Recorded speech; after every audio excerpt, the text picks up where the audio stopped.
انسان وفات کیږي مونږ تاسو له بس پکار وي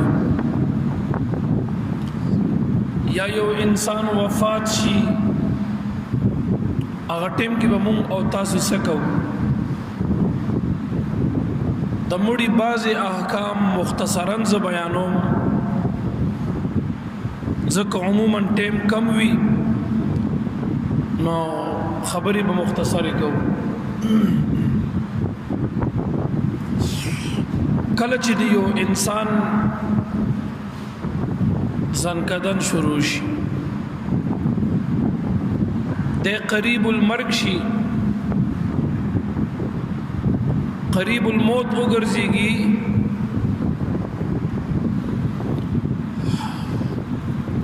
د ځنکدن علامات ظاهر شي نو موږ تاسو بسکو ګوره دا خبره په هر کور کې راځي دا د هر چا په سر راتلون کې دي دا مسائل زده کوي په دې ځان پوهه کوي اهمه مسلې دي ضروری مسلې دي دا بس د کوي کله چې یو انسان ځنکدن شروع شي د قریب المرګ وګرځيږي نو د ټول هر څه ناول به مونږ تاسو خپل حوصله مضبوطه کو کداغه وخت کې مونږ تاسو هر څومره ورخته یو کو نه د مړې خو بیا دوباره نه ژوند کیږي او نه مونږ تاسو دې په دې ورخته سره د مرګ بچ کولې شو بس اول بخپله حوصله مضبوطه کو د الله په قضا باندې برازه اختیار کو چې بس دا د الله فیصله ده پدې برازي شو زړه دې مضبوط کو نو بیا راشه دې مړی توسو ګورا دې داسې طریقې سره واچوا چې د مخ قبله ته برابر راشي بعض علما دا وي دې په خي طرف باندې واچوا دا ځنکدن شروع دي نو داسې خي طرف باندې واچو چې د مخ قبله ته سر ولا شمال تک خپي جنوب تک په خي طرف باندې واچو نو د دې مړي مخ په قبله ته راشي یا ولا چې کوم دی خپي جنوب ته شمال تک او سر ولا جنوب تک او په خي اړخ باندې پګس اړخ باندې واچو نو به مخ قبله ته راشي خو خطرې کدا دا بعض علما لیکي چې دې نیغ سملو په اړه ما چوا نیغ سملو چې شای لګیدلی وي او صرف دا سر ولا د مخ ولا د قبله طرف ته راتو کا سر ولا شمال د خپي جنوب ته کا او د مخ ولا صرف قبله طرف ته راتو کا پدې کې علما فرمایي چې دا نیغ واچي نو پدې کې یو فائدہ ده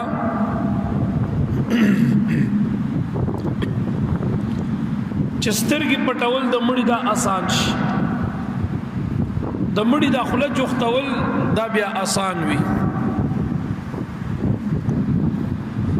د سره دی د سر دی ول معمولی او چت کړل شي او بیا د خپل کور کسان کنيزدي رشتہ داران خبر وی غید مراشی کی دي ني او د په خوا کې د شهادت کلمه دی وای همړی ته ودا سره و چې تم وایا دا بازي په دي بیمار پوری اغزن کدن والا پوری لیو شي تم کلمه وای دا کوم قلتوب دي فقها الذين منع کوي د ته ودا سره و چې تو وای شابه کلمه وای نه بس مړی دی واچولو تو ور سره خوا کې کینا د شهادت کلمه وای چې دی اوري د دې ورد د برکت نه الله تعالی د کلمه ور یادم کیو د په زبان بل الله دا کلمه جاری او نصیب مګرزولې کی نو د سره مت ناس دي او د شهادت کلمه اشهد ان لا اله الا الله دا شهادت کلمې بوي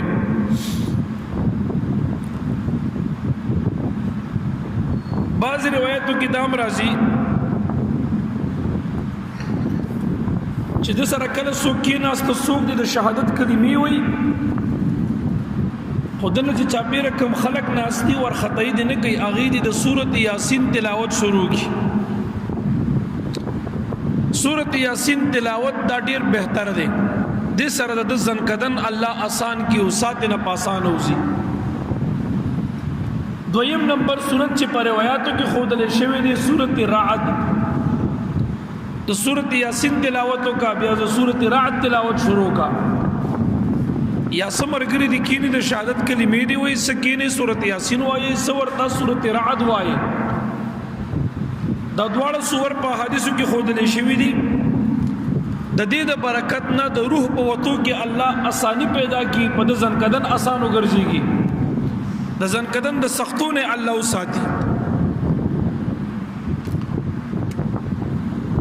بعض علما دا مسلم ذکر کوي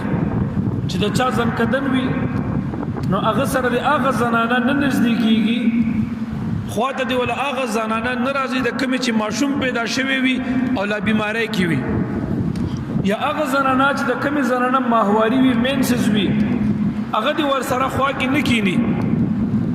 ځکه د رحمت فرشتي بیا ناراضي خو علما دام لیکي چې د شفقت د وجنه کدیله اجازه ورکړل شي کین نه بهتره ده را دي د چا په پلار وي یا به رور وي یا به خاون وي یا به زوی وي کی دي ور سره منع کوي شریعت وي ما بعض علما وي منع دي کړل شي بعض وی راځي شي خیر دی کله چې د انسان زنګدن او د ساوت وفات شو نو د وفات نه بعد به مونږ تاسو ډمبه سکو د وفات نه بعد پړمبه دلا داستر کی پټی کی دوړ استر کی د مړي کولوي دا ولا پټی کا او د دې مړي دا زنه ولا او تړه داخله نزدیک زنه ولا داسې نزدیک پورته کا او یو کپڑا راواله پاغي ولا وتړه او د اغه نه بعد چې کله ول سترګې پټه او زنه ول جوخته خلا ول بندین په دغه وخت کې بدوي بسم الله وعلى ملة رسول الله صلى الله عليه وسلم خبر دادا چې څوک د مړي سترګې پټه نو اغه دی وي بسم الله او ور سره ویا وعلى ملة رسول الله صلى الله عليه وسلم اللهم يسر عليه أمره وسهل عليه ما بعده وأسعده بلقائك واجعل ما خرج إليه خيرا مما خرج عنه دا دعا زدکی که عربی کی ویلی شي غواره ده که عربی کی نشي ویلی چې کله دی ول سترګې پټې کی خله دی ول جوخته کنو داسې وایا چې یا الله په دې مړي باندې دا کار آسان کی الها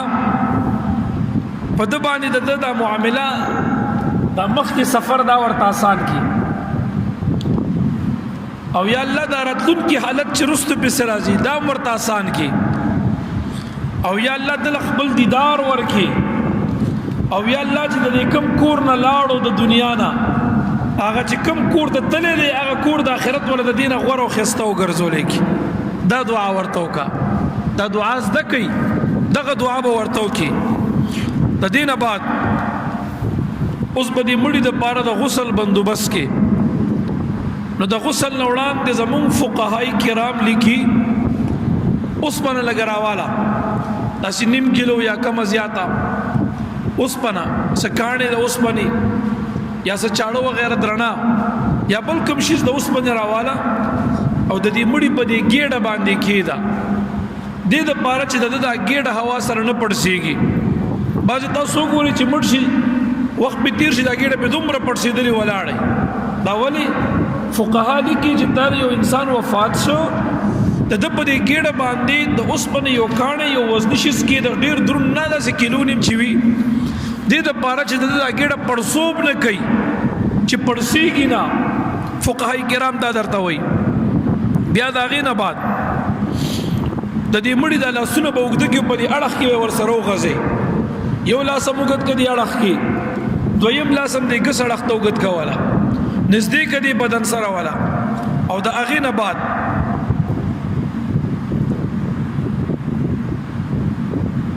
ها دا اغه نه بعد د مړي د غسل بندوبست به شروع کی مړي ته تر اغه تلاوت نه کې چې تر سودي ولا غسل نی ور کړي چې کله سوخه وفات شو دته تلاوت نه کې د قرآن بے ادبی د بیا انتظار بکې د غسل لپاره به فورن بندوبست برابرې زمون خلق بعض خلکو کې دا رواج وي زمونږ په دې پښتنو ورونو کې چې کله د جنازې ټیم راشي نو د هغې نه ولا 1 غنټه یا نیمه غنټه مخکې غسل ته واچي تر هغې پورې همداسې پروت دي داسې مه کوئ دا غلط طریقه ده او بعضې خلک داسې وي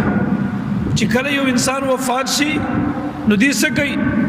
په هغه ټیم ولا زر زر یو غسل ورکي او بیا چې د جنازې وخت راشي نو د هغې نه ولا غنټه نیمه مخکې بیا غسل ته واچوي 2 غسلونه ورکوي نو دا طریقه هم ټیک نه ده یو طریقه دا ده بس چې غسل ولا ورکوه یو غسل چې څنګه وفات شو لاسونه ولا نږدې کا سترګې ولا پټې کا زنه ولا وتړه د هغې نه بعد ته به ووایې انا لله و انا الیه راجعون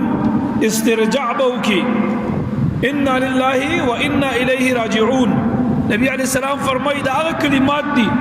چې زما د امت نه زمونږ د شریعت نو د اسلام نه وړاندې الله تعالی یو امت او یو پیغمبر علیہ السلام په دا کلمات نو ورکړي دا د دې امت خصوصیت دی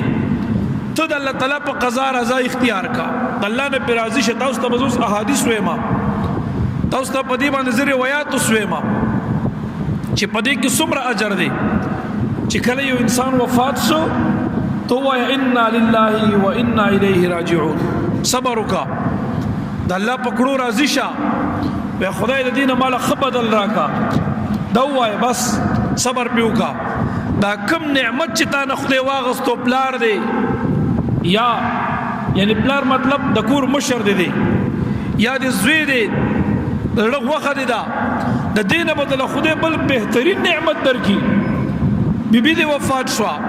د دینه بدله خدای بهترین بیبي درکې کپلار دی وفات وي د کور مشر ته به صبر وکړي الله تعالی به په دې کور کې بل یو مشر را پیدا کړي ورور به مشر شي دا د مشري حواله شي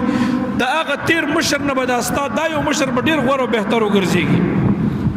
خدای بدل د دې بچی نه بهترین بچي بل درکې کله بچی دې نه بدله خدای درکې دا چې ستاسو په سترګې یخ شي ما په تیر جمعه دې متعلق یو روایت ویلو د حضرت ابو طلحه سے بچي وفات شو ما واقعا بیان کړی و حدیث می ویلو داغه بیبي ډیر د حوصله خاوند و هغه د صبر او برداشت نه کار واغستو بیبي ام سلیم رضی الله عنها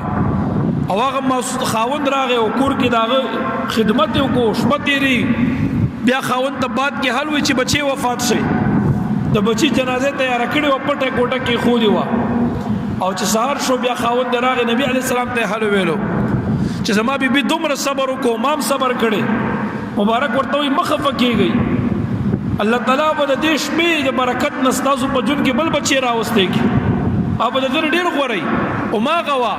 چې راوی د حدیث وای چې دغه شپې د کوروالي د برکت نه الله تعالی ول بل بچي ورکو هغه بچیم نه کو عبد الله نامه وا او داغه په اولاد کې نه ځابن پیدا شو او نه واړه عالمانو د قران قاریانو ګرځیدل یاد ساته مطلب د خبرې می دا شو یو غم در باندې راغی یو نعمت د خدای واغستو یو مصیبت در باندې راغی ته پاره کې صبر وکي د الله پکړو راضي شي ان لله و انا الیه راجعون وی الله ته سوال وکي چې خدای د دې مال خبدل راکا الہ العالمین ته په دې راضي شوي الله محبوب مبارک فرمای دا غتیر نعمت نه بدل خدای تعالی بل بهترین او غوړ نعمت در نصیب وګرځولېږي خدای بدل دا غنه خ نعمت درکې نو چې کله دا وفات شو د قران تلاوت به ورته لانه کی اول به د غسل بندوبست کې او په براوالي پور باندې ګرمه کا زمې پکې واچو یا د بیرې پانی پکې واچو و دانی د بیرې پانی شنی راواله وینځه او په دې وبو کې واچو وی خټ کوا یا کو بیرې پانی نیوي زمې نیوي خالص وبم کافی دي بیا چې کله د مړې غسل تاچه نو فقهای کرام لیکي داغي طریقه بیا ده چې څنګه درته اسانتیاوي کله مړې خپې دی خوراتلې اسانه وا زه تنگ در سره داسې ولخپې کا کدی خوراتلې داسې خپې کا کدی خوراتلې داسې ولخپې کا چې څنګه درته اسانه و تخته غسه واچو تخته دی واچولا دا تخته درې کرته خوشبویا کا وعود راوالا اسکروټو باندې سکرو باندې واچو غیر چا پیر درې کرته کو چې ماحول هغه زې خوشبوې شي دا اغینه بعد اوس به د مړي نه جامع وباسي نو ګوره چې دا څنګه وفات شي په دغه ټیم غسل ورکي په دې کې یو فائدہ ده چې دغه وخت کې د مړي دا بدن نرم وي بعض انسان چې وفات شي لږ وخت تیر شي دغه بدن سخت شي کلک شي بیخي هیغ نیغ وي کلک وي بیا نګوره بیا غسل ورکولو کې تکلیف ډیر وي په جامو وستلو کې کفن ورکولو کې تکلیف زیات وي او چې کله وفات شو په ټیم ولا غسل ورکي نو یو خدا د چې ډیر خلک نه راغون شي بعض ټیم کې غسل ورکول چې خلک لاړ شي دا د کلی خلک هم پکې ورننوزي ورمنډه بکی یار دوست په ورشي ورته بودري ولې تماشه ده کنه یا وی زید ترزوی موزي ما مازوی موزه ما خورزه په واده وا او زما د اندروزي د ترور زوی دی دا ورننوزي به بس ورمنډي به وای ورته په آرام کې نه د خدای بندا غسل به څوک ورکوي څنګه به ورکوي مختصره خبره درته کومه د بعضی مرګرو غوښتنه زمونږ نه داوا غسل به څوک ورکوي غسل به هغه انسان ورکوي چې د پرشته کې د ټولو نه زیات نږدې وي یا د غسل پلار ورکي یا د زوی ورکی یا د رور ورکی د ټولو نه رزدي نشته دغه دا که زنانه وفات وي نو غسل دی ولا مور ورکی یا د لور ورکی یا د خور ورکی نږدې رشته دغه دا د ټولو نه رزدي رشتي ولا برازي مړي ته هغه غسل ورکی مو خو په کلی کې ولا یو ساتلې وي ورشي غفلانی د نار کې ولا غسل ورکی ناغه غریب په نور څه نه پويږي بس چالاکیز د کړي په پردو موړي چلیز د کړي دا سم کوي مړي خو عاجز دی انسان عاجز دی رستو دا بعض ټیم کې ستنه ظاهر شي بیا رستو دا خبري ورپسې کوي پوجرو کې پوشي شاو پسې لګي خنداګان دا مکوي چې کله مړي وشو نو په خپل غسل تملا وتړي مړي له خپل باندې غسل ورکوي پلار دی ورته ودرېږي یا رور دی ودرېږي یا زوی دی ودرېږي غسل به ورکي نو چې کله دې مړ شو په دغه ټیم ته غسل ورکي نو ګوره بدن نرم دی د بدن نه به جامې وباسي شلو یې ما کنه شوي وته تکلیف نو بیا وشلوه خو چې وته شي نه تکلیف نه وي نه دا جامې شلوه ما د اسراف دی په مزه نه دا جامې وباسا اول به قمیص نه لري کې بیا به چې کم دی شلوار لري کې خو د شلوار لري کول نه وړاندې د پرتګ لري کول نه وړاندې به د بدن باندې کپړه خوره کې ا د غسل چې کومه پرده وي دومره چې د نوم نه دی په در زنګونه پور ټول پټ شي د نوم نه والا تر زنګونه پور چې د بدن په ټول پټ شو نو دا غینه بعد دا غوټي د پرتګا اوس پړو په مزه مده د خپل طرف نه په مزه پرتګ راکاګه د مړی نه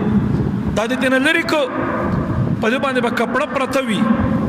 بیا د اغینه بعد چې څوک ورته غسل ورکي نو دې اوس بلار دی یا رور دی یا زوی دی هر څوک دی خپل لاس ته اول به خپل لاسونه دواړه وینځي ګس لاس ته هغه تیله واچي چې کومه کڅوړه تیله جوړه کړي اب ورته واچي زمونږ د علاقو تقریبا دستور هم دغه دی هغه به ورته واچي خپل ګس لاس ته واچي او بیا هغه لونده کې چې دا وب په اورسي ورته چا کپړه لونده شي صحیح وب واخلي نن سبا عموما خلک سان استعمالي دا خنه کوي زه په دې مس خبرې کوم درته دغه کپړه لونده کې بیا به دې مړی ته د کپړې د پاسه چې دا کومه پرده په پرته ده د دې د پاسه به ورته وبر راواړي او به راواړولې د دې کپړې نه به د وبوز لاندې بدن ته ورسیږي ته به دې کپړې لاندې لاس دننه کې وغله به استنجا وکړي استنجا دې ورته وکړه بیا دا غینه بعد د لاس نه را کسوړه لري که گزار کا یو طرف ته لاسونه دې وینځه بیا دې خلاص ته کپړه واچوه واده چولا دا غینه بعد چې کوم دې مړی ته غسل ورکې نو تبا ورته اول د مړی د اول سر وینځي سر بولو وینځي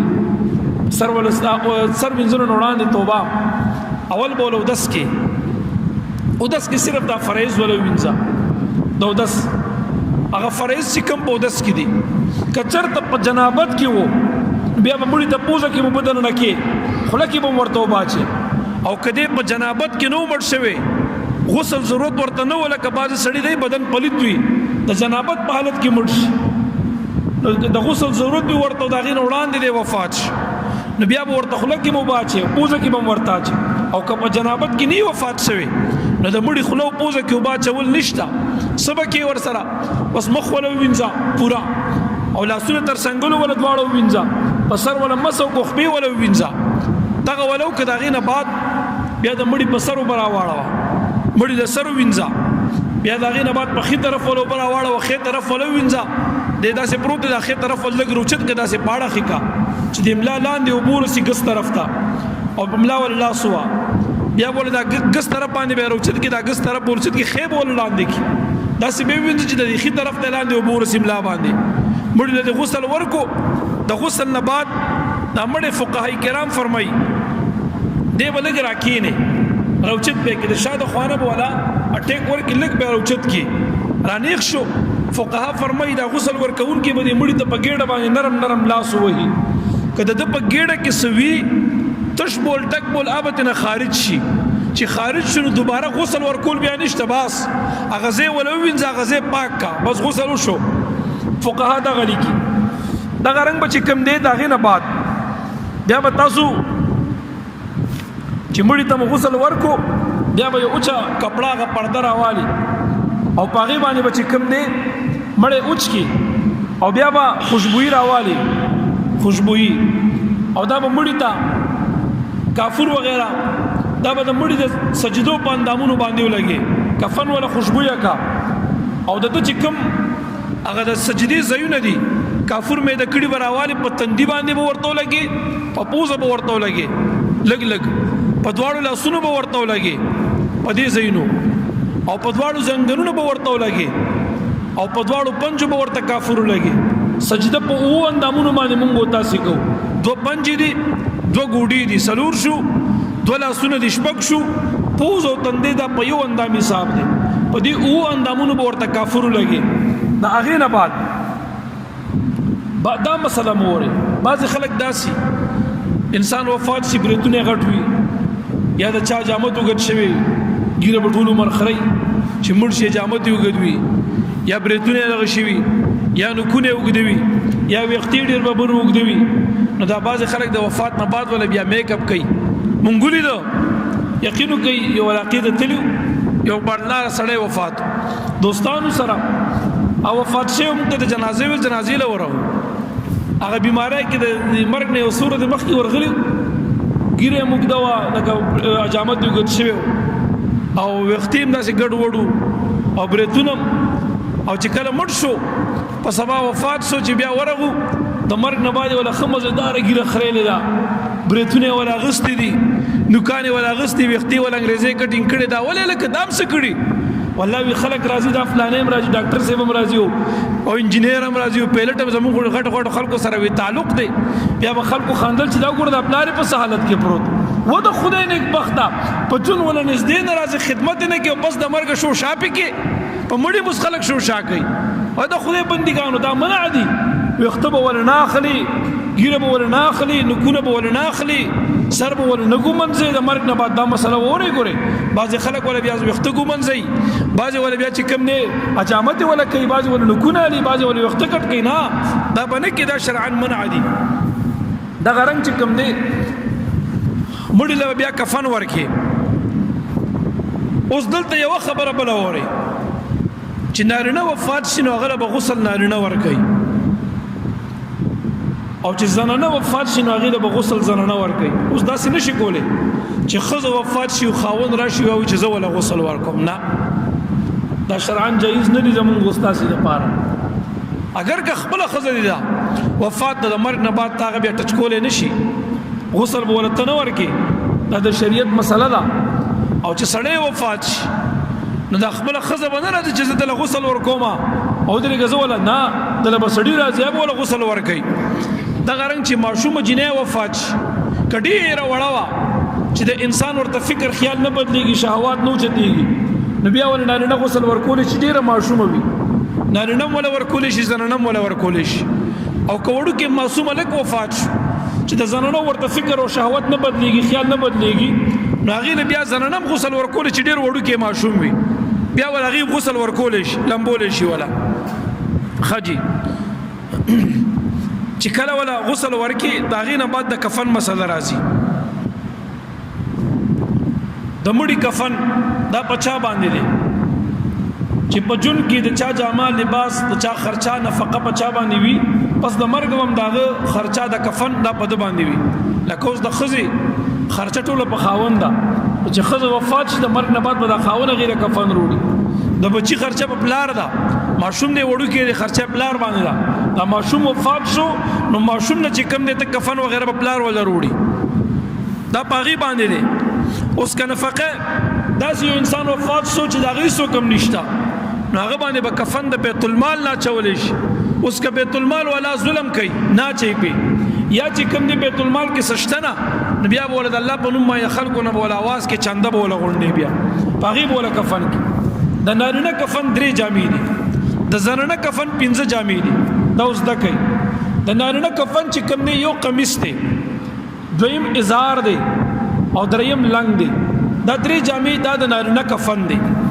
قمیص چې کوم دی دا یو عام صدر راواله او هغه فولډ کا دوړه پیس کې یو برابرۍ کا په منځ کې ولا صرف د غاړې ډیزاین جوړ کا غاړه ولا کټ کا چې صرف سر پکې نه نويستې شي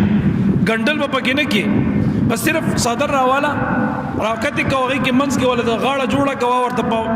تن باندې واچو مړی تا د لمبانه بعد د ګوډونو چخکته وي کترګټو پوری وي هم خیر دی فقها لیکي ینه د ګوډونه ولا خکته کا کده قدمه پوری وي د قدم نه لګ راپور دی بس کفایت کوي دا به قمیص شي دویم ازار د مړی دی ازار د مړی دومره چې د سر نه والا ترخبو پوری یو صدر براوالي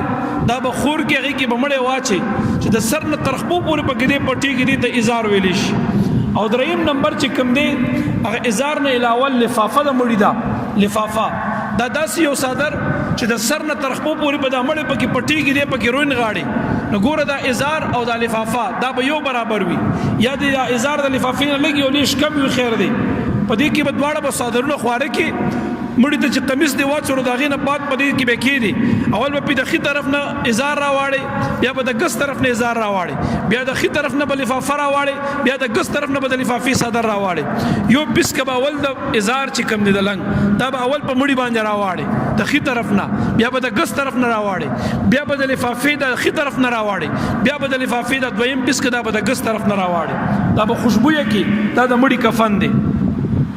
کفن بهتر رنگ داده چې سپین وي بهتر رنگ په رنگونو کې محبوب رنگ نبی علی السلام تاغه سپین رنگو سپین رنگ بهتر دی غوړه دی پدې کې اجر او ثواب زیات دی دا باز خلک نور رنگینه کفن زنانو د پاره شین روړي بل رنگ دا مکو سپین بهتر دی سپین رنگ غوړه بهتر دی د کفن کپڑا به کومه کپڑا وي علما دي کې هغه کپڑا چې ته په اختر باندې کومه کپڑے اچي هغه جامې چې د جمعې پورس باندې اچي هغه جامې چې ته خبره کې چې دغه جامونه به کفن جوړي زمون خلک سکی کارباب سے وفات کا خان سے وفات کا غریب وفات شو کمالدار بس دی بازار ته منډه وي او سان لیدل انسان اپلس روپے غس ابراز غلي یاره بس سانو ضروري سان ته پجون کی چرتا چی تا پجون کی خپل غاړه ضرور تعالی خود سان نکره درځي و ته خدای بندا دومره پورې روایتو کې راځي چې یو انسان وفات شي دته بهترین کفن واچوي غوړه کپڑا ورته واچوي دا مړي په خپلو کې سره یوځي شي دی په خپل لباسونو جامو باندې فخر کوي ارواحان چې یوځي شي سره بهتر کفن ورته واچوي اختر کې چې کمی جامې اچي په جمعه کې چې کمی جامې اچي دغه جامونه بوله کفن کې دغه سي کپڑا والا مونږ به کالو سر بخیخه د فخر جامې اچو کبر به پکو لویانه به پکو او چې مړ شي بیا بیکاره کفن ولا ساتري پس پین کفن باندې ورتاوي ورننه باسي دا سم کوي د نارینه د قدرې جوړې شوې د کفن هر چې زنانه دا د زنانه کفن چې دی دا 15 لباس دي 15 کپڑے دي یو ګوره قمیص دی دویم ازار دی دریم لفافه ده سلورم خمار لپټه ده او 5 نمبر هغه کپڑا چې باغې سره داغي سینې تړلې شي سینبن ورته ویلې شي دا 15 جامې د زنانه کفن دي زنانه له زنانه غسل ورکي چې کله زنانه ته کفن اچي په غاړه باندې نو داغي طریقه دا چې اول به زنانه ته قمیص په غاړه باندې واچي اول به ورته قمیص واچي د قمیص نه بعد د زنانه داغي نه بعد داغي د وخت په کونسه کې دوه کونسه یو به خي طرف ته راوړي ولا یو د ګس طرف ته دا به ورته واچي بیا داغي نه بعد چې کوم د زنانه بیا به ورته لپټه په سر کې قمیص نه بعد فوق الخام ثم الخمار فوقه د قمیص نه بعد ورته لپټه په سر کې تحت اللفافه لاندې د لفافینا ګوره چې قمیص دی ورته واچولو او ازار نو د اغینه بعد ورته بیا لپټه په سر کې زنانه تا قمیص او د لنګ نه بعد لپټه ده د اغینه بعد بیا به زنانه ته لفافه واچي بیا د اغینه بعد یو کپڑا براوالي پاغي باندې سینبن سینې به وتړي کپڑا به ورتا غواچي بیا د اغینه بعد لفافه باندې نه توګي پاغي کې بدا پټه کی دا د زنانه کفن دی دغه کفن طریقه د زنانو وه. اوس د مړي په دې غسل ورکولو کې څومره اجر دی؟ یو سړی غریب دی ته ولا کفن والی په دې کې څومره اجر دی؟ د مړي په دې معاملاتو کې دې باندې اوس لږ ځان پوهه کوي. دا روایت لږ اوس واورئ. ما نه مطالبه دا شوې وي د مړي په هکله کې د مړي په احکامو باندې به موږ دغه خبرې کوي. نو تېره جمعه ما ته ملګرو هم دغه ویلي. دا اوس واورئ لږ. نبی کریم صلی الله علیه وسلم مبارک نه روایت دی. امام طبرانی هغه مبارک دا حدیث ذکر کړي. نبی علیہ السلام فرمای من غسل میتا فکتم علیه غفر الله له 40 کبیره. چا چې مړی ته غسل ورک په کور کې مړی شو خاندان کې کورنۍ کې او ترونه کې مړی له غسل ورک دی مړی د غسل ورکولو نه بعد کداغه کوم عیب یا کوم سخکار شو تا هغه تا پټ کو چاته دی بیان نکو الله تعالی په دې غسل ورکولو تا سلوي غټ ګناونه معاف وګرځول یاد ساته. مبارک فرمای غفر الله له 40 کبیره. سلوي غټ ګناونه الله تعالی تا په دې غسل ورکولو باندې معاف کړي. او دویم روایت کې دا مبارک ورسره دام فرمای ومن حفر لاخيه قبرا حتى ينجبه. مبارک فرمای چا چې د مړي د پاره قبر وکنهستو. نن سبا خلک د قبر نه پټیږي او خلک چې قبر لمزي په بدل باندې زی وي موږ د قبر له څوک نور اغلی مو ورځي ولا او دا خو د فلانی کندي والا مړ دی مړه مو ورځي ولا اوس مړ په کندوی تقسیم کو هغه د خدای رضا لاړه ختم شوه. که قبر له څوک چاله زی د بدل نزي که جنازې له ورځي د بدل ورځي که دعا له ورځي تعزیت له د بدل خلک زی داسې مکوا ته چې د بدل پنه ورځي قسم دې کټه کې ثواب دی کیږي نه د قبر کنستو کې ثواب کیږي نه د په جنازې کولو کې ثواب کیږي نه د په تعزیت کې ثواب شته. کته د الله لپاره ورشي نو څومره ثواب دی دا وسوره. مبارک فرمای چې کوم انسان دی خپل مسلمان رور د پاره قبر وکني قبر ولو کني قبر من حفر قبرا بنى الله له بيتا في الجنه. چا چې د خپل مسلمان رور د پاره قبر وکنستو د دې په عوض کې د الله تعالی په جنت کې یو محل تیار وګرځول کی یاد ساته. ته د خپل مسلمان ضرور په قبر کې لک کارمو کې د دې په عوض کې تعالی الله تعالی د جنت محل تیاري. تاسو وړه خبره ده د نیکانو د خو خلکو په قبر کې خامخا د عام مسلمانانو په قبر کې شرکت کوي دینه مو پټیږي. دا غرنګ چې کوم دی دومره پورې بل روایت کې وي من غسل میتا فكتم عليه غفر الله له 40 مره. دیم روایت کې داسې وي چې کوم انسان یو مړی ته غسل ورکي دغه انسان ته الله سلويخ کړه د بخښنه او مغفرت نصیب ګرځي.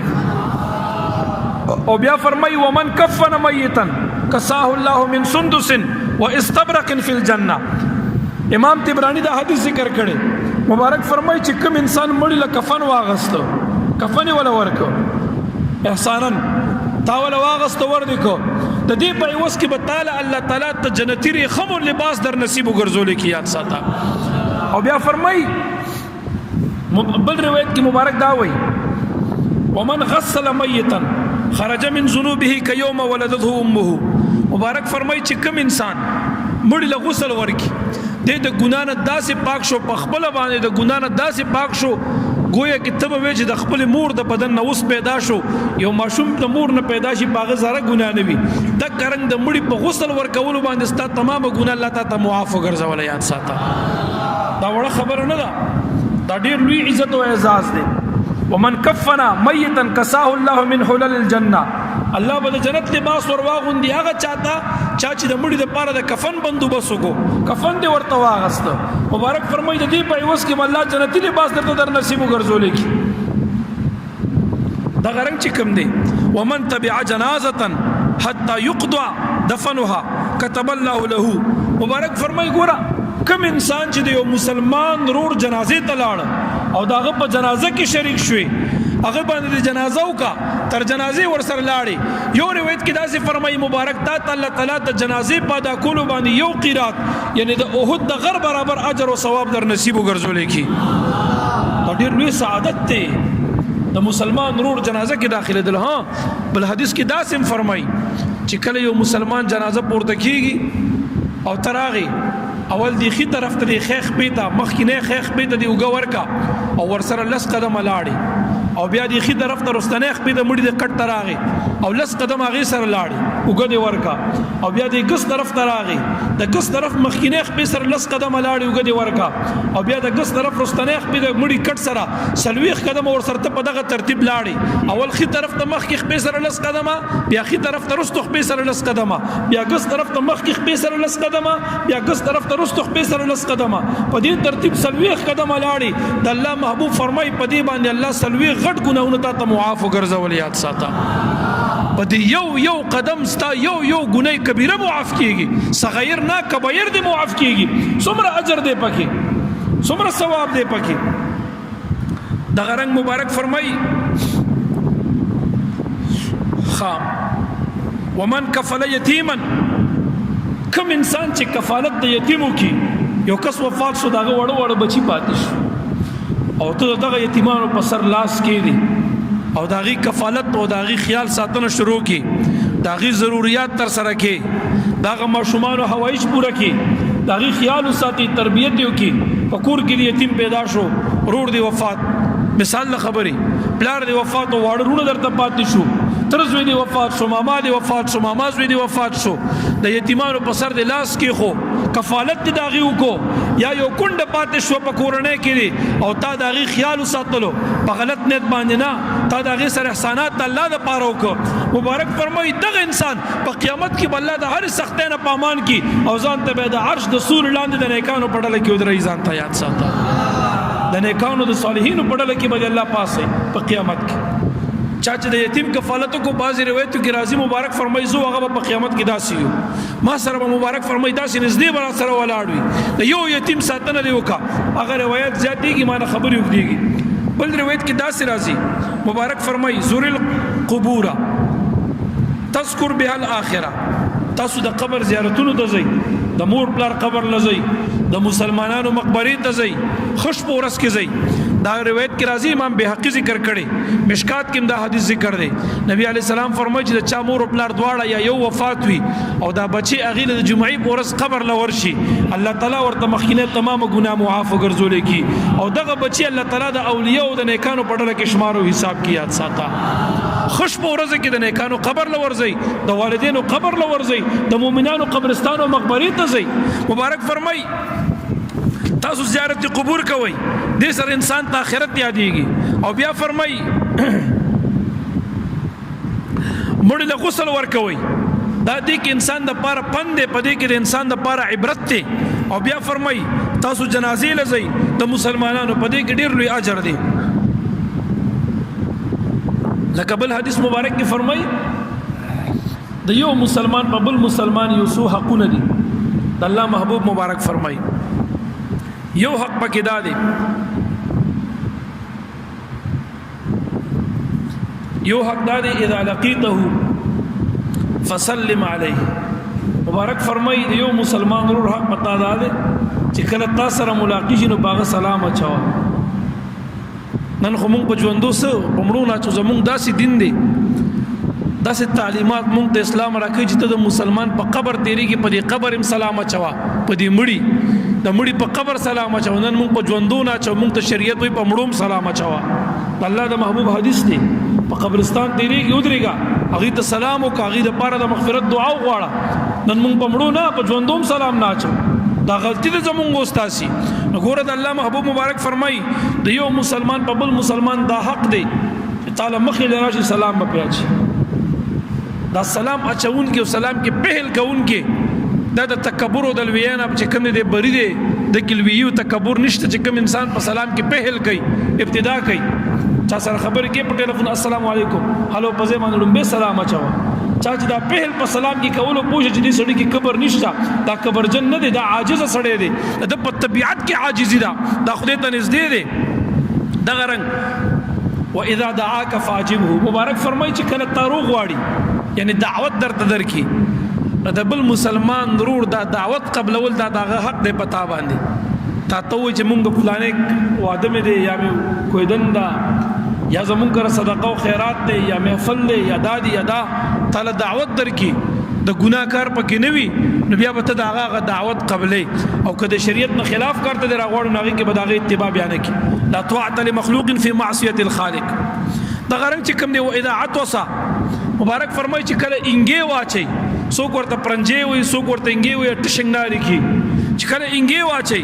نو د هغې جواب به ورکې والا د انګې جواب هغه چې چا انګې اچولی دی به وایي الحمدلله ته به ورته جواب کې وایي یرحمک الله یرحمک الله. اوس که کور کې د زنانه انګې واچي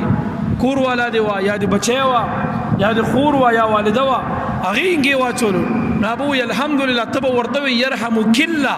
کاف له وزیر ورکې یرحمک الله. او که سړی انګې واچي هغه ته به وایي یرحمک الله دا به ورته وایي دا زده کوي. دا مسنون عمل دی په دې کې نیکۍ دي په دې باندې 10 نیکۍ ملاویږي 10 نیکۍ په دې یو انګې اچولو کې الحمدلله یرحمک الله او دا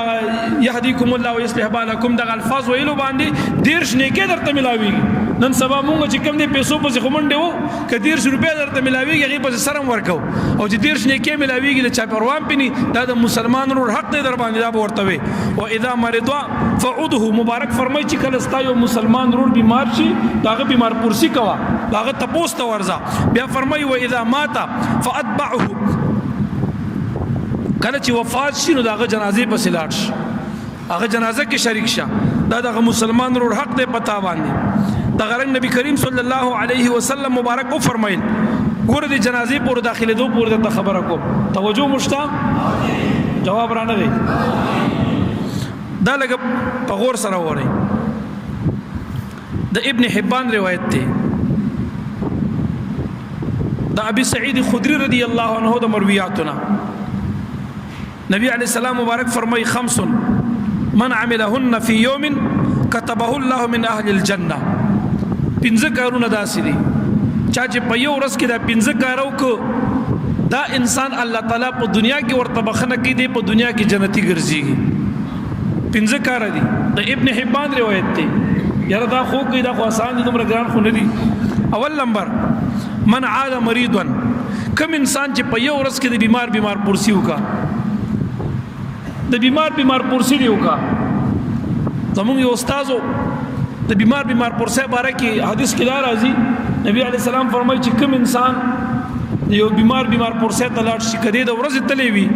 نو د سحر نه تر ماښامه د پاره الله تعالی د 80,000 فرشتي ولا د بخنه دعاګانې غواړي. دا بیمار پرسی کوونکي د پاره فرشتي دعاګانې غواړي او که د شپې تللی وي نو د ماښام نه تر سحره ولا غواړي. زمونږ استاد صاحب فرمایل وایي چې کله اوړی وي او د چا بیمار پرسی کوي نو بیا سحر کې ورځي سحر کې وایي د اوړي ورځ اوږده وي نو په دې اوږده ورځ کې به ټوله ورځ د فرشتي د بخښنې دعاګانې غواړي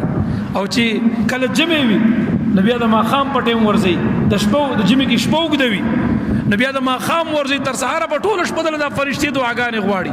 د مړي په عیادت کې ډېر لوی اجر دی بیمار پرسی کې الله ډېر لوی اجر ښودی. نن سبا خو زمونږ هر یو کار د بدل دی کله چا تپوس ته ورځو په بدل ورځو وایي مړه زه بیمار یم ماله نور راغلی نه ورځم رکې که خپل کار به کوي ولې زه د کوره خورم که زه په مینه کې پروت یم مونږ له به ناراض یو زه به ورځم زمونږ دا کار دی. بیا مونږ خو پښتانه یو ماشاءالله د غیرت نه خو پوخ ډک یو غیرت خو خلک مونږ نه زده کوي که نه خو دا بعضې غیرتونه د جهالت غیرت دی مونږ تاسې کې داسې مه کوئ د الله د رضا دپاره ګوره چې ته د الله دپاره ورله لاړې نو تا دپاره سحر نه تر ماښامه 80,000 فرشتې بخښنې دعاګانې غواړي دا څومره لوی اجر دی. او که ته د بدل په نیت ورځې د الله دپاره نه ورځې اخلاص پکې نشته نو ټکي اجر او ثواب ستا په ورتګ کې بیا نه کېږي نو د الله دپاره ورځئ. بیا فرمایي کوم انسان چې په یو ورځ کې مبارک فرمایي اول نمبر د بیمار پرسیو کې دویم کار سو کې و شهیده جنازه د جنازې کې حاضر او شاهد جنازې ته حاضر شي او مسلمان وفات دی داغه جنازې تم لاړ هغه کې شریک شوي هم په دغه ورځ د بیمار پرسی مو کړله وصام یوما هم په دغه ورځ د سحر تر ماښامه د الله دپاره روژه ونیوله وراها الى الجمعه او دغه ورځ د جمعې وه او د جمعې مانځه ته هم لاړې یعنی د جمعې په ورځ باندې چې کوم انسان روژه ونیسي او دغه د جمعې ورځ ده لکه نن د جمعې ورځ ده تا نن روژه ونیوه او یو جنازه کې هم شریک شوي او د یو بیمار پرسی ته هم لاړې د الله محبوب مبارک فرمایي د هغې نه بعد واعتق رقبه او د یو غلام هم آزاد کی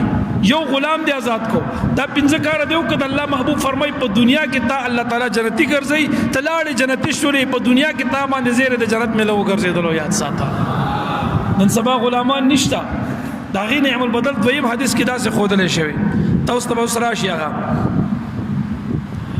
یو ځل نبی کریم صلی الله علیه وسلم مبارک د صحابه کرامو مجلس کې ناشته نو مبارک صحابو ته مخ راو ګرځولو د ابن خزیمه روایت ته په خپل صحیح کې دا حدیث ذکر کړي ابن خزیمه ابي هريره فرمایي رضی الله عنه نبی عليه السلام ناشته صحابه ناشته مبارک او فرمایل من اصبح منكم اليوم صائما نن رستاسو کې چارو جری ولید صحابه ته وي ټول صحابه غلی شو فقال ابو بکر رضی الله عنه انا صدیق اکبر سے پاس د قربان ما روزه نیولې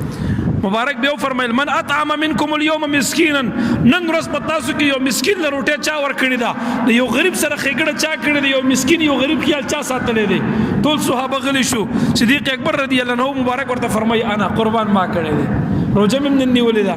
او قربان نن چې کوم نه ما یو غریب ګډه مړه کړی دی یو مسکین سره مم امداد کړی مبارک بیا فرمایي من عاد منکم اليوم مريضا نن ورځ پتاسو کې یو بیمار پورسي چا کړی دا یو بیمار ته پوسټ سوکتلې دي صحابه ټول غلی شو صدیق اکبر سے بیا پاسه دوی انا قربان ما کړی دا نن مې روزم نیولې مسکین له طعام ور کړی او قربان دی بیمار ته پوسټم تلې ما نبی علی السلام مبارک سره خبره کوي من تبع منکم اليوم جنازه نن ورځ پتاسو کې جنازه کې چا شرکت کړي آیا سلورم کار تاسو کې چا کړي ته جنازه شرکت نن ورځ چا کړي دي صدیق اکبر سے مبارک په سلورم کړه تم پاسه دو وای انا قربان زیما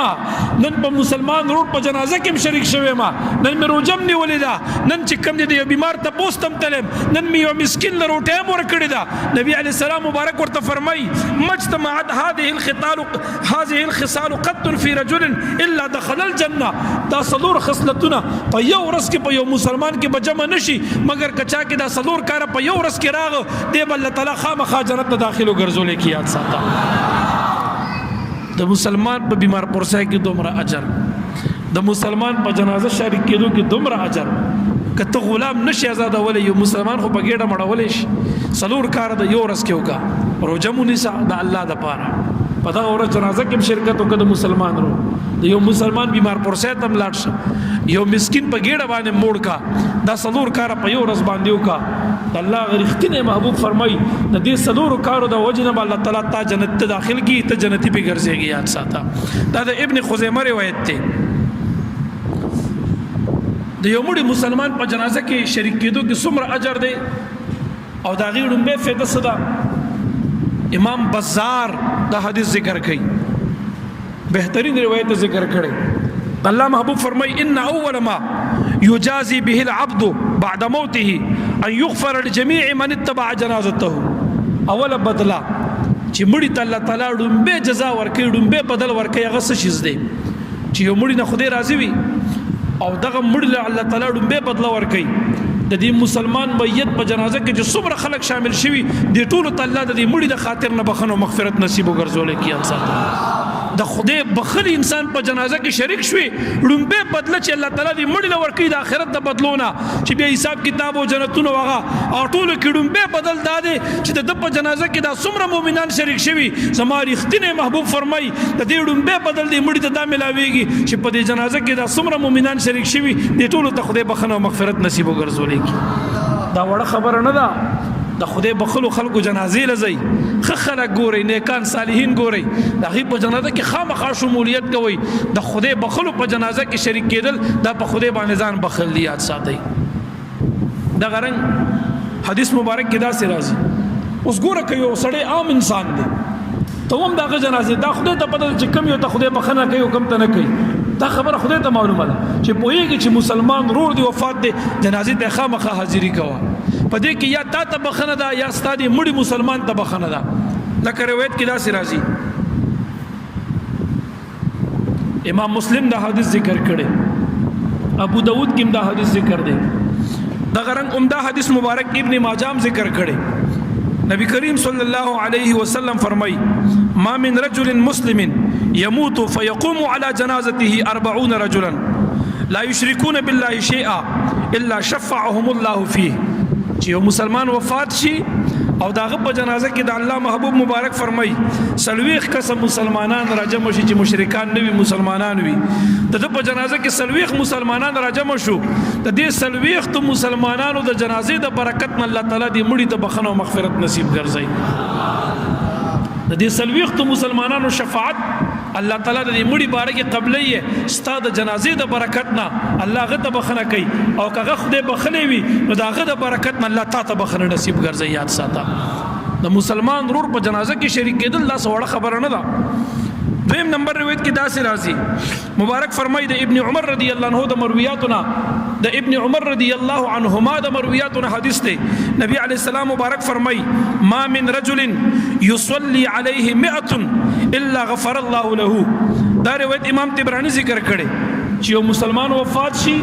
او داغه په جنازه کې سل مسلمانان راجم شي د دې سلو کسو مسلمانانو د جنازې د مانزه د برکت نه الله تعالی دې مړي ته بخنه او مغفرت نصیب ګرځي او دریم روایت کې مبارک دا سے فرمایي دا دریم روایت چې کوم ابو داود شریف ابن ماجه ترمذی کې ذکر دی نبی علیہ السلام مبارک دا سے فرمایي ما من مسلم يموت فيصلي عليه ثلاثه صفوف من المسلمين الا اوجبا کله چې یو مسلمان وفات شي او داغه په جنازه کې درې صف مسلمانان راغون شي درې صفه اوس که مثال نه مسلمانان دي امام سره لس کسان دي درې د په یو صف کې درېږي درې د دویم صف کې درې د دریم صف کې درېږي که کسان کم دي یو صف کې درې درېږي بلکې دوه درېږي بلکې دوه درېږي صفونه درې جوړ کړي امام مالک سے مبارک با چې کله جنازه کوله په یو مسلمان که خلک بلګو غډیرو ناغه مبارک وویل صفونه درې جوړ کړي اقل صفونه درې جوړ کړي کله درې نو زیات جوړول شي ډېر خلک نه درې صفونه به کموي نه امام مالک سے بدا لازمه ګڼله هغه مبارک وویل نبی علی السلام فرمایي چې یو مسلمان وفات شي او داغه په جنازه کې درې صف مسلمانان راجم شي د دې درې صف مسلمانانو د جنازې د مانزه د برکت نه الله دې مړي ته بخنه او مغفرت نصیب ګرځي نو ګوره دې کې فائدہ ده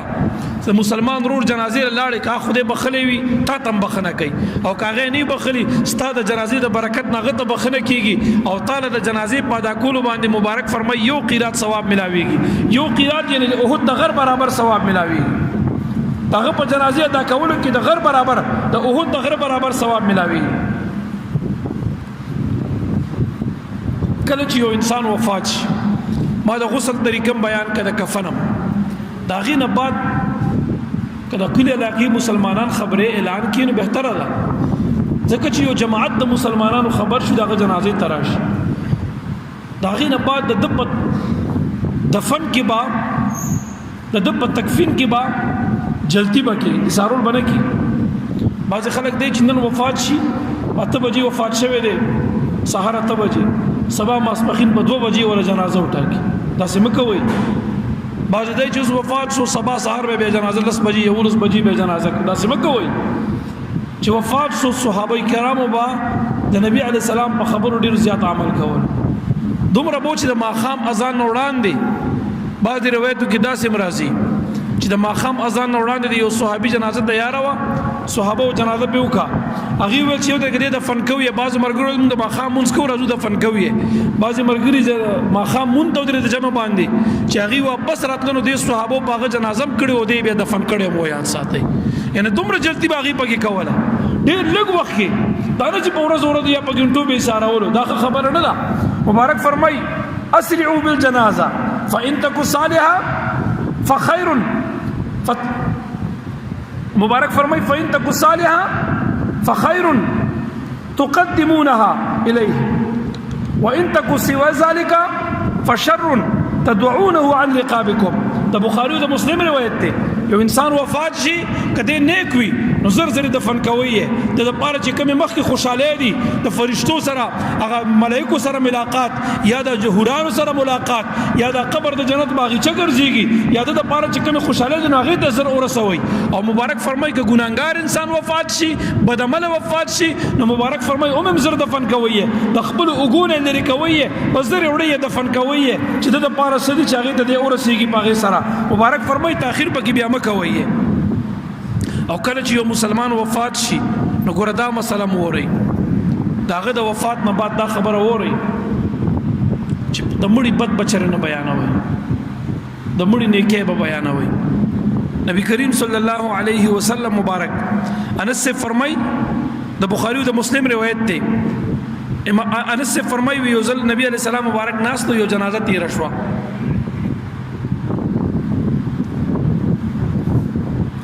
خلکو داغه صفت او تعریف شروع کو خلکو ول ډیر خسړیو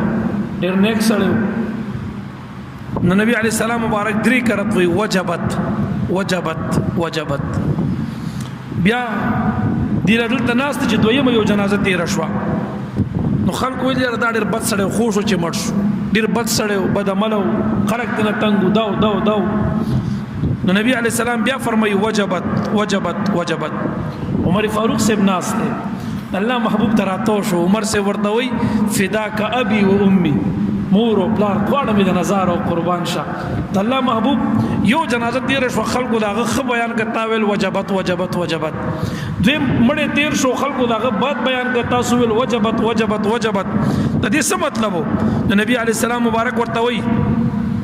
و چې بچا باندې تاسو د خیر گواهی وکي وجبت له الجنه هغه د پاره الله جنت لازم وګرځي او کچا د پاره تاسو د شر گواهی کوي هغه د پاره الله تعالی ور د جهنم چې کوم دی لازم ګرځي ا جهنمی ګرځيږي انتم شهداء الله فی الارض تاسو د الله گواهانی په مختص مکه چې کله یو مسلمان ورو وفات شي داغه بد م بیانوي او وای چې خسړیو تعریف کوي د دې خسړی وجنا تاسو د دې تعریف د وجنا یا تاسو د دې داغه باندې د گواهه وجنا الله هغه ته بخنه او مغفرت نصیب کوي مبارک فرمای او که تاسو وای چې بد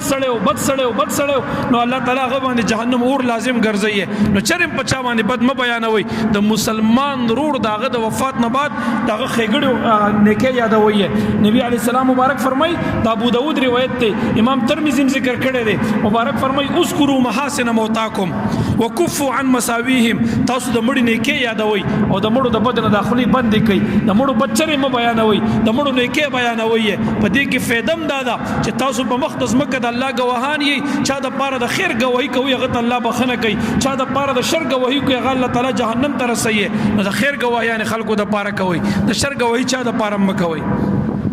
دا غرنګ چې کوم دی دویم یو روایت دی بارے کې مې بل مولیدو بهتر روایت دی امام بخاری ذکر کړی دی یو ځل یو صحابي مبارک فرمای مونږ ناس ته مدینه منوره کې عمر فاروق سے مبارک هم ناس فمرت بهم جنازه یو جنازه تیر شو خلکو داغه خ بیان کو عمر سے مبارک کو فرمایل وجبت بیا یو بل جنازه تیر شو داغه خلکو تعریف کو خي بیان کو عمر فاروق سے مبارک بیا فرمایي وجبت بیا داغه نه بعد بل یو جنازه تیر شو درېمه جنازه خلکو دا ډیر بد بیان کو عمر فاروق سے مبارک بیا فرمایي وجبت ابو الاسود وی ماته نه پښتنه وکا ما وجبت یا امیر المؤمنین اے امیر المؤمنین مبارک صد د پاره واجب وګرځیدل داغه د پاره تا وجبت ویل دویم د پاره د وجبت ویل دریم د پاره د وجبت معنی لازم شو چې د پاره لازم شو دویم د پاره دریم د پاره لازم شو عمر فاروق سے مبارک ورته وی ايما مسلم شهد له 4 نفر بخير ادخله الله الجنه عمر فاروق سے ورته وی چې کله یو مسلمان وفات شي درې سلور کسب هغه باندې خیر گواہی ورکړي سلور قسم وای چې دا خسړیو الله تعالی د دې سلور کسو د گواهه د برکت نم هغه جنت ته داخل ګرځي یاد ساته سلور قسم چې گواہی ورکړي نو د جنت ته ځي عمر فاروق سے ورته وی دا د بخاری روایت ته صحابي ته تپوس کې مرګره ورته بیا وي قربان کدرې قسم چا د پاره د خیر گواهیو کې بیا عمر فاروق سے ورته وای چې درې قسم چا د پاره د خیر گواهیو کې هغه تم خدای بخنه نصیب کوي جنتی ګرځيږي هغه مرګره ورته وای قربان ک چا د پاره دوه قسم گواهیو کې نو بیا عمر فاروق سے ورته وای چې د الله تعالی په دې مخلوق کې دوه قسم دومره وای چې دا مونږ په جندو دا خسړیو د دوه قسم په گواهیم الله هغه ته بخنه او مغفرت نصیب ګرځي یاد ساته راوی فرمایي موږ د نبی ادا تاسو نه کو چې د ځاده لپاره یو سړی گواهی کې ناغه وي د یو کس باره کې نه پښتنه ونکا خو عمر فاروق صاحب دومره مو ویل چې چا د لپاره دوه کس گواهی کې یا درې کس گواهی کې یا څلور کس گواهی کې چې دا خسړ هغه ته خدای بخنه او مغفرت نصیب ګرځي زموږ دومره خپل دین دی د یو مسلمان ضرور په جنازه کې خامخا شریک کیږي هغه د لپاره د خیر گواهیان کوا دا غرنګ چې کوم دی یو روایت بلم ذکر شوی دوه روایت د نور بیانم دی بارک یو روایت چې کوم دی امام ابو یعلا ذکر کړي او دغه روایت ابن حبان هم ذکر کړي نبی کریم صلی الله علیه وسلم فرمای حضرت انس سے د حدیث راوی دی ما من مسلم يموت فيشهد له 4 اهل ابيات من جیرانه مبارک فرمای یو سړی وفات شي داغه په گاوند کې د سلور گاونډیانو د کور نه گواهی د خیر راغه سلور کور ور سره نږدې چې کم دي ا د سلور کور خلک صرف دومره وي د چم گاوند خلک چې کم نږدې ور سره پاتې کیږي چې یاره دا سړی خسړ ډیر خسړ چا سره به چم گاوند کې جګړه نه کوله چاته zarar نه دی رسول مونږ سره احسانات کړی دي د چم گاوند سلور کور خلک صرف دومره وجدا خسړ الله محبوب مبارک فرمای انهم لا يعلمون الا خيرا اغه وي چې مونږ د شر نه معلوم یعنی مونږ ټول عمر دې په خیر لیدل د خیر گواهیو کې الا قال الله تعالی قد قبلت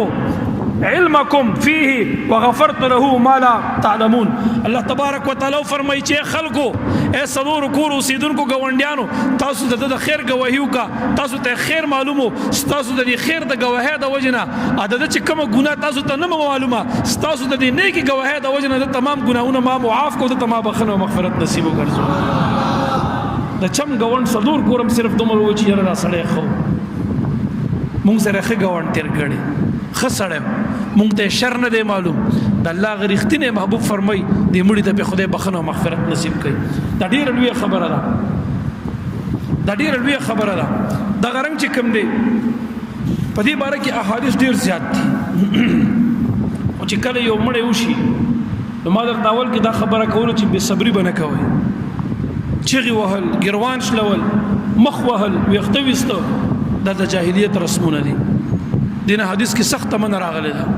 مونږ تاسو له صبر پکار ده د الله په قضا باندې رضا اختیار اول پکار ده مبارک فرمای